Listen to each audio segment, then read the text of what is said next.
Welcome to the first module for an Introduction to Python for BME. At this point, you should have installed the Anaconda Navigator for Python version 2. Let's open that now. What you need to do is click on the blue launch button for Jupyter Notebook. And that is going to open up a terminal window and a browser window with the Jupyter Notebook interface.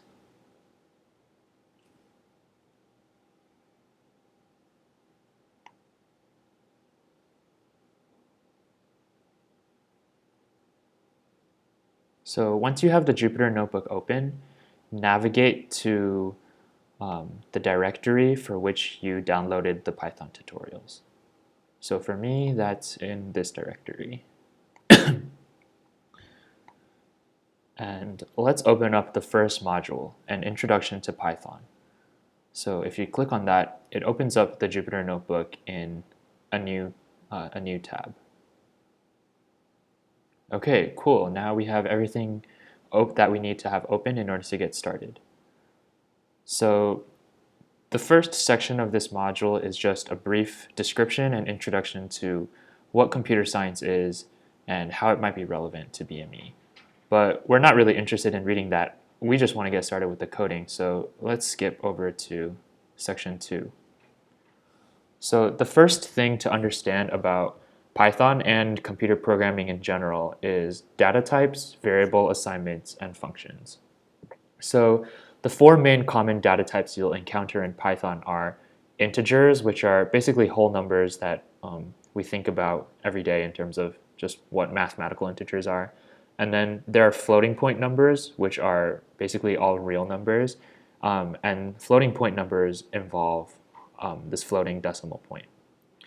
And then there are booleans, which are true or false, true being equivalent to an integer value of 1, and false being equivalent to an integer value of 0. And then there are strings, which are characters and words. So in Python, one of the most powerful functions is this print statement, which basically does what you think it does. It prints whatever follows the print statement out into the Jupyter Notebook terminal output window. So in this case, in this first console window in the Jupyter Notebook, we have print 3, which is an integer, and then print 3.5, which is a floating point number, and then print 3 plus 3.5, which is an integer plus a floating point number. And this is where things get interesting, because in Python, when you have an integer and a floating point number, and you execute a mathematical operation on them, in this case addition, it converts the final output to a floating point number, even though one of the inputs was an integer. And then here we have printing a boolean and printing this string hello world. And in Python, strings are denoted by double quotations or single quotations. So now let's try to run this cell. So in order to run this cell, you can either press this run button up here in the Jupyter Notebook. However, there's a keyboard shortcut, which is usually Control-Enter, depending on whether you're using a Mac or Windows, but I think it's Control-Enter on both of those operating systems. And if you press Control-Enter, it will run the cell. And you can't really tell that it ran the cell because in Jupyter Notebook, when it opened, it already showed the output. So let's change up some of this in here. Let's say hello world 2.0, and let's print out 3 plus 4.5 instead of 3 plus 3.5. And we should expect to see 7.5 and hello world 2.0 in this output cell right here. So if we press Control-Enter, we indeed get what we expected, 7.5 and hello world 2.0. So basically in Python, we have this print function that can print a lot of really powerful things. It can print different data types. It can print different mathematical operations. It can print strings. So now let's try to do some interesting, let's try to learn about some interesting features of print. So print, if you print multiple things separated by commas, print will print out all of the data types or all of the variables followed after print with a space separating them. So in this case, it'll print 3 space 5. And it'll print hello world is space 2 space words long. And so if we run this cell, we see what we get. And if we add a 7 after this 5, we'll get 3 space 5 space 7. And when we run the cell, that's indeed what we get. So if you want to print things with spaces in between them, you can separate them with a comma. And also notice how here after print, we have a string and then an integer and then a string. And Python is smart enough to be able to just concatenate or glue these variables together and just print out the entire string, hello world is 2 words long. So now we're going to try to assign these data types, or these particular data types, in this case the integer number 4, to a variable called x. So in Python we use the equal sign, which is called an assignment operator, where we're assigning the value 4 to the variable called x.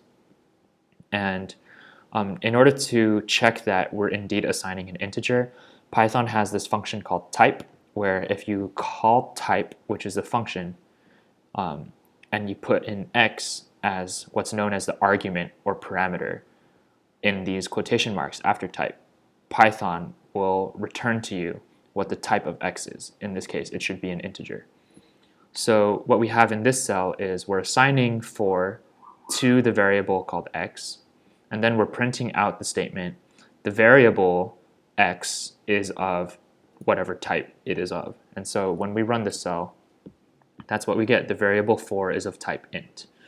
And if we change x to be 4.0, the new type should now be floating point. So let's try that out.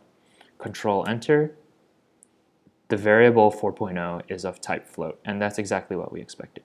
So you can try playing around with this. If we try to make x be the string 4.0 instead of the floating point 4.0,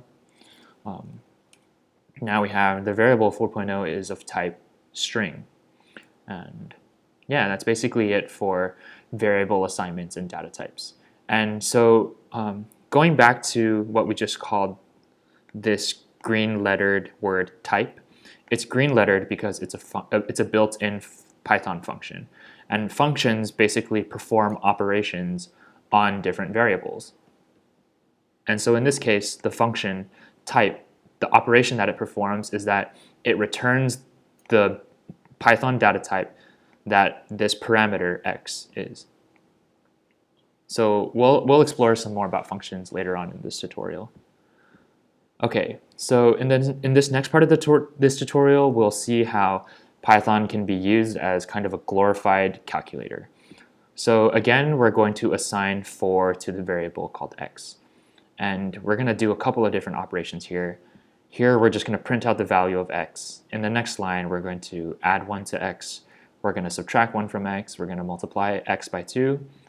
We're going to take the third power of x, which is denoted here by this double asterisk sign. And then we're going to print out x again at the very end. And when we run this code, we see that we get 4 plus 1, which is 5. 4 minus 1 is 3. 4 times 2 is 8. 4 squared, in this case, I think this should actually say 4 cubed when we run it again. 4 cubed is 64. And notice how at the very end, when we print out x again, the value is still 4. And that's because we didn't assign anything. We didn't assign any of these new operations to x. X is still 4.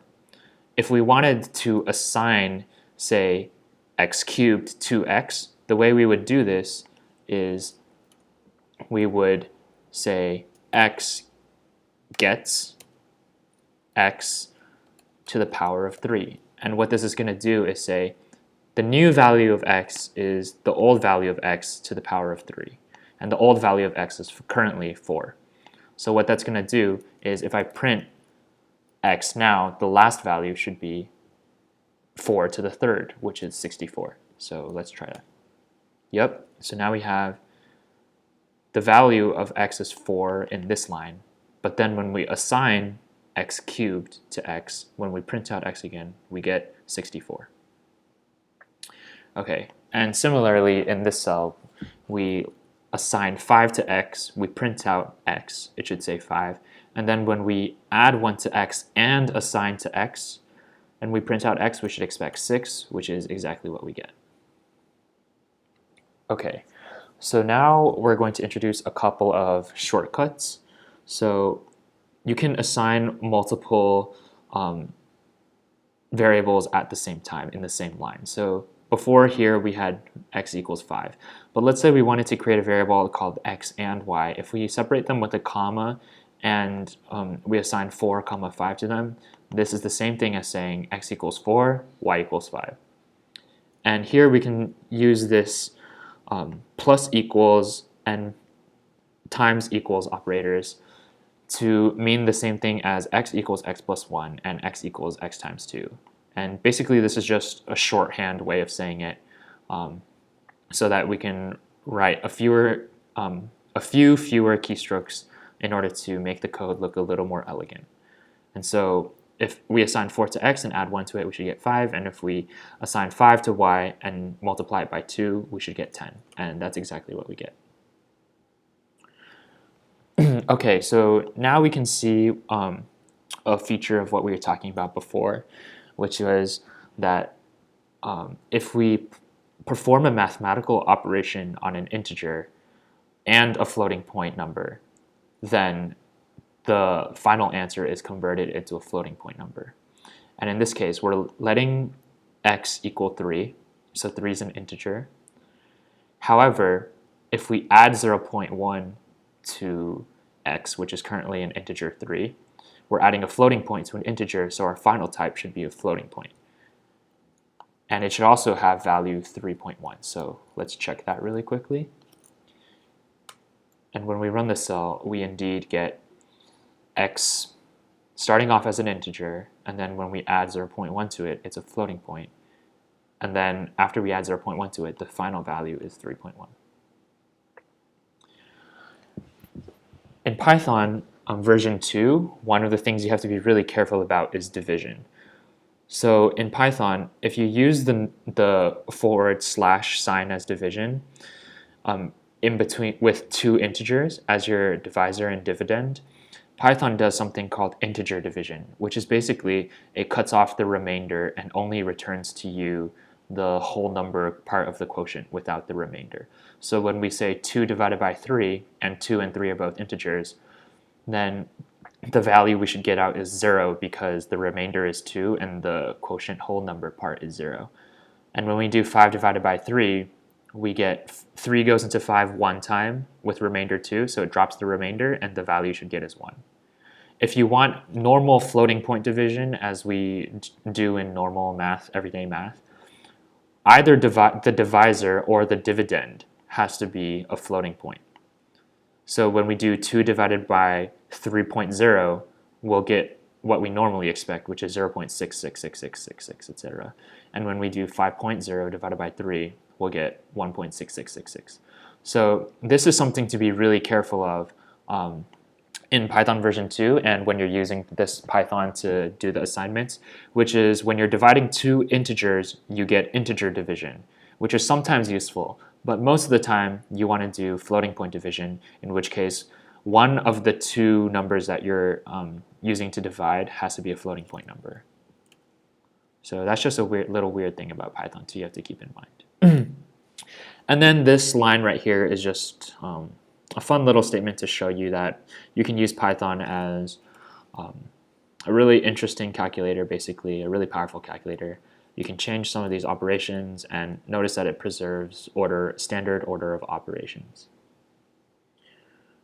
Okay, so in Python, there's a couple of other interesting functions that you might want to use. For example, ABS is absolute value, so it'll take the absolute value of whatever is in the parentheses. It can also take the maximum of a list of numbers. It can also take the minimum. However, it can't take the absolute value of the string. What would this do? That just makes no sense. You can only take absolute values of real numbers, not of letters. So when we run this cell, we get that the absolute value of -5 is 5. The maximum of 5, 6, and 7 is 7. The minimum of 3, 4, and 5 is 3. But when we try to call this absolute value function on a string, it returns this error that says type error, bad operand type for absolute value string. So in this case, abs is the operator, and the thing inside of the quotation marks, which is called the parameter, sometimes it's called the argument. In this case, it's called an operand, and it's saying it's a bad type because it's type string. And so if we change this to, say, -1000, then we can fix this error and it will print out what we expected, the absolute value of -1000, which is 1000. So in Python, the really powerful thing is that there's a bunch of libraries that are built in or written by other people that can perform a wide variety of different functions. So in this case, we have the math library, which is a built-in library. And so in order to import a library that was created by somebody else, you simply call import math. So that's going to import the math library. And the math library contains a bunch of different functions that you can see here. So we have a square root function, a power function, POW. It takes the first argument and raises it to the second argument number of times. So this is 5 to the power of 3.5. It can also take the ceiling, which is rounding up. It can take factorial. It can take exponentials, and it can also print out different constants. For example, pi and e, and it can also take the natural log, which is, if you take the natural log of e, you should get 1 back. And so when you run this, you get what you expect back. And you can try playing around with some of these math library functions. If you're curious about what the other math library functions are, all you have to do is Google up what's called the documentation. So if I search up Python math library on Google, we're going to get this documentation with all of the different possible math functions you could ever want to use on this page, and it also tells you how to use them. So for example, we have some sine and cosine and tangent, and yeah, a bunch of different functions on there. So that's for you to explore. Okay, in this next section, we're going to talk about booleans, logic statements, and if-else statements. So remember that a boolean is just true or false. So it's a data type that can be true or false. And also, true is corresponding to an integer value of 1, and false corresponds to an integer value of 0. So you can perform logical operations. So if you have true and false, if you guys have a background in Boolean math or Boolean logic, if you have a true and false, then that actually ends up being false, because you would need true and true to be true in order to be true. It's kind of weird. But if you have true or false, as long as one of these variables is true, then the final output is true. And then there's also this operator called not, which is sometimes written as an exclamation mark, that basically takes the opposite of whatever the Boolean is. So not true would print out false. And then you can also do a couple of different operations. For example, the equals sign, as opposed to the single equals sign that we saw earlier for assignment. The equals sign basically tests if the thing on the left of it is equivalent to the thing on the right. So in this case, we're saying is true equals to false, and the answer you should expect is false, and that's indeed what you get. And if you want to test if something is not equal to something, so true not equal to false, that's true, so it's going to print out true. And then again, we can say is true equals to 1, and we said that in Boolean math that true is equivalent to 1, so this prints out true. And then we can see how we can treat Booleans as integers. That part's less important. So now that we know that we can perform Boolean operations, compare different things, compare if things are true or false, we can have a little bit of fun. So with if-else statements. So if-else statements basically test if a Boolean statement is true, then perform a certain operation. Else, if it's not true, perform a different set of operations. So in this case, we're going to assign Richard's 100 to Richard's IQ. And the first if-else statement we're going to test is if Richard's IQ is less than 120, then Richard is dumb. Otherwise, print Richard is smart. And then we're going to assign 120 to Andy's IQ. So currently, Andy's IQ is higher than Richard's IQ. And then, if Richard's IQ is lower than Andy's IQ, print Richard is dumber than Andy, because if someone has a lower IQ than someone else, then I guess IQ theorists would say that they're dumber, but who knows if that's actually true. Otherwise, print Richard is just as smart or smarter than Andy. And notice how here we said just as smart or smarter, because the opposite of less than isn't just greater than, it's greater than equals to, because if Richard's IQ were equal to Andy's IQ, that would still have it not be less than. So that's kind of a careful thing that you guys should pay attention to. And then finally, if we want to make the distinction between less than, comma, equals to, comma, and greater than, what we can do is something called an else if statement, which basically introduces another Boolean logic condition in the if else statement. So basically what this is if we have Andy's IQ equal 100 so that it's equal to Richard's IQ, we can test this if else statement by saying if Richard's IQ is less than Andy's IQ, then he's dumber than Andy. Else, if Richard's IQ is equal to Andy's IQ, then they're equally smart. Else, if Richard's IQ is not less than Andy's and not equal to, then the only other option is that it's greater than. Therefore, Richard is smarter than Andy. So now we can play around with this cell. We can let Andy's IQ equal 150. So Andy's now smart. Richard's now dumber than Andy. And if Andy's IQ equaled 80, then now Richard is smarter than Andy. And if Andy's IQ equaled 100 again, then they're equally smart. Okay, so that's it for if-else statements for now. So the final data type that we haven't really explored so far is strings. So strings are basically just a container that can contain a bunch of different individual characters, which is basically what we call words. And notice how here you can have a string of numbers, and a string of numbers is different than the actual numbers themselves where you can perform mathematical operations. So we're going to skip a little bit of this part, but here we can see the different functions that you can perform on strings, or basically everyday words. So if we let s, the variable s, equal hello, and the variable t equal world, we can perform all these different functions. We can capitalize s, we can convert s to all uppercase letters. We can right justify s by 7 spaces. We can center s where I think 3 spaces will go on the left and 4 spaces will go on the right. And we can even do things like replace, which will replace the first parameter, which in this case is L, with this string, parentheses, ELL, close parentheses. So everywhere you see an L, it will replace it with this. And there's also this function called strip, which basically removes all the spaces after and before a string. So in this case, there's a bunch of spaces before world and a bunch of spaces after world, and we want to strip all those spaces away.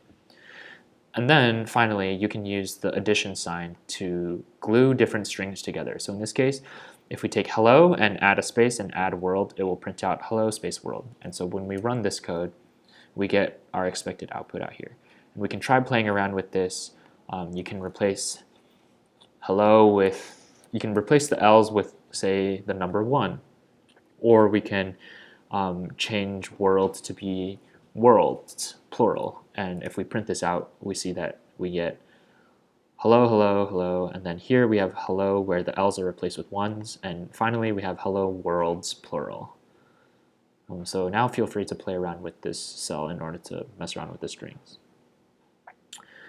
And then finally we have what's called typecasting, which is basically converting between different data types.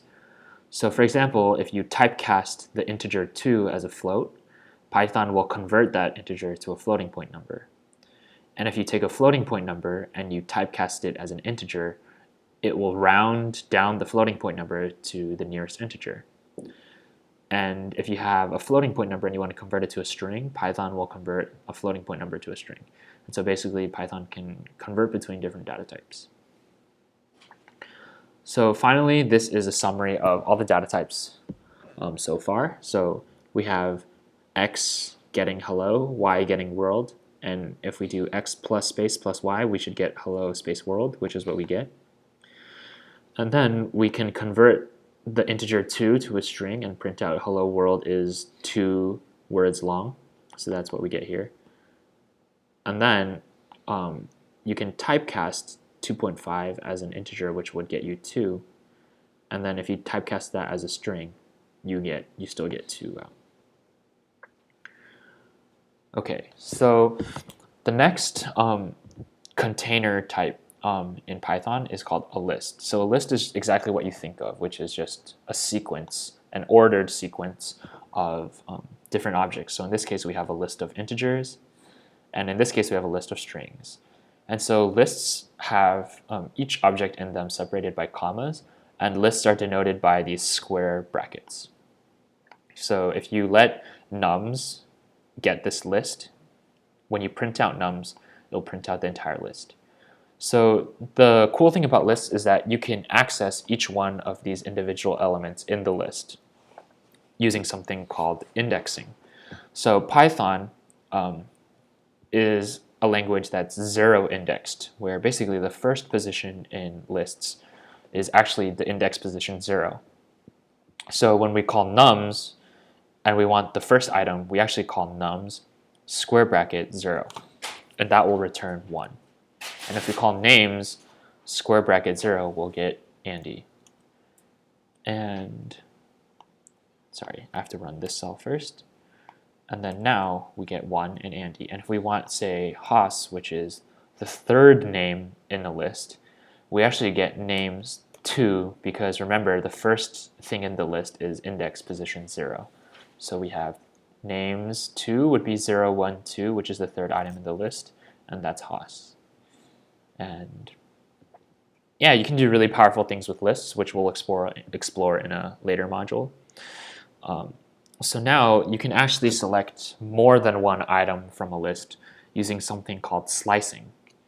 So the way slicing works is that you have your list, and then what you have is and 2 index positions separated by a colon. And what this colon does is it will get everything between these two index positions, but it includes the first index position and excludes the second index position. So in this case, it will start from index position 0, which is, remember, the first item in the list, and go up to, but not include, index position 3. Index position 3 would be the fourth item in the list. So when we run this code, we'll get nums 0, 1, 2, and names 0, 1, because it excludes the second index position in the slice. And then we can perform different functions on lists, which, for example, adding things to lists or removing things from lists. So here in this code, we add 10,000 to the list. We add Hopkins to the list of names. We remove Hopkins. We add Johnny to the list of names. And yeah, if you just run this code,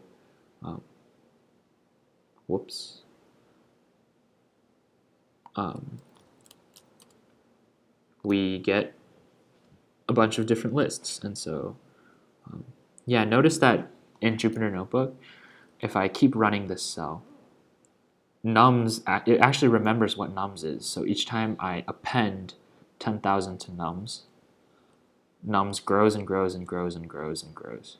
And so in Jupyter Notebook, an important thing to remember is that even though I created nums all the way back here, it remembers it across the different cells. And so yeah, that's just one of the cool things about Jupyter Notebook that if you're not aware of might actually cause some bugs. Okay, so next after lists we have loops. So loops are one of the most important parts of computer science. So nearly all the different algorithms or different functions you want to perform will require a loop. And so basically a loop just repeats a certain function or a certain group of statements. And there are two main types of loops. The first type of loop is a while loop. So basically what a while loop does is while a statement is true, perform all the statements after it. And so in this case, we're going to employ this library called random. So first we're going to import it, and we have a list of days, Sunday through Saturday. And we're going to have a variable called day, singular, and we're going to have it start off being an empty string. So basically what this while loop does is while the current day is not Sunday, we're going to pick randomly an integer between 0 and 6, which is basically the index positions in this list days, right? 0 is Sunday, 1 is Monday, 2 is Tuesday, etc. So we're going to pick a random integer index position in days, which is basically picking a random day in this list and assigning it to day. We're going to print out day, and while day is not equal to Sunday, we're going to pick another random day in this list. So if we run this multiple times, we'll see that the program basically keeps running, picking random days until the last day that it picks is Sunday. And basically, when you pick Sunday, when the while loop reevaluates whether day is equal to Sunday, or rather whether day is not equal to Sunday, when the day is Sunday, Sunday not equal to Sunday evaluates as false, and then the while loop is going to exit. So yeah, that's it for while loops. So I'm going to skip this part about counters. You guys can explore that yourselves. But the next type of loop is a for loop, which basically executes a certain statement for a particular number of times. In this case, we want to print the word Sunday 5 times, and the way that we do that is we say for variable I in the range 5. So what range 5 does is it creates a list 0, 1, 2, 3, 4, excluding 5, but remember, since Python is 0 indexed, 0, 1, 2, 3, 4 is actually 5 numbers. And so for I in 0, 1, 2, 3, 4 print Sunday, and it's going to print Sunday 5 times. And here's just a couple of descriptions and a couple of other things you can do with loops. For example, we can print 0 squared, 1 squared, 2 squared, 3 squared, 4 squared, which is what this line does. And we can print 0 times 2, 1 times 2, 3 times 2, 4 times 2, which is what this line does. And then here we can just do a couple of funky things with strings and for loops, and I'll let you guys explore that for yourselves. Finally, so far we've been using functions that are built into Pythons or part of different Python libraries, but in Python you can actually create your own functions. So the way you create your own function is you use this keyword def and followed by the name of the function that you want to make. So in this case, I want to make a function called hello. And then I have open and close parentheses. And in here, I have parameters that I want to use in the function. However, in this case, I don't want this function to do anything except print hello world, so it doesn't need to take any parameters. So in this case, I've defined a function called hello that will print hello world. And remember that in order to actually successfully define the function, you have to run the cell. So Control Enter. Don't forget to run the cell. So now I have this function.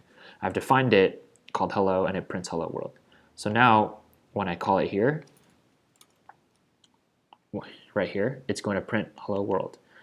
And then I can create a couple of other custom functions. For example, greet1, which takes a single parameter name, and it prints hello and whatever this name is. So now if I call greet1 Andy, it'll say hello Andy. If I call greet1 Richard, it'll say hello Richard.